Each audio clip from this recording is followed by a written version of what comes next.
how to add a signature in Excel like a pro. Hey everyone, welcome back to the channel. If you're new here, don't forget to hit the subscribe button and turn on the notification bell to not miss any updates. So, do you want to add your own signature in Excel? Then don't worry, let's dive right in. Open up your Excel, and on the top you'll see Home tab. Beside it, there's Insert. Go ahead and tap on it. Then tap on Pictures and choose this device and choose any signature from your device. Hit Open, and then what you need to do is go to Remove Background, and then you can either mark to keep or mark to remove. So I'll choose mark to keep and then use the brush around the area where I want to remove other parts.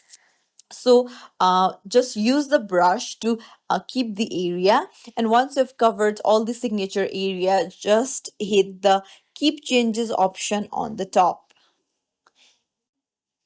And that's it. There we go. It's as simple as that. If you found this tutorial helpful, don't forget to like and subscribe to our channel. Thank you for watching. See you in the next video, everyone.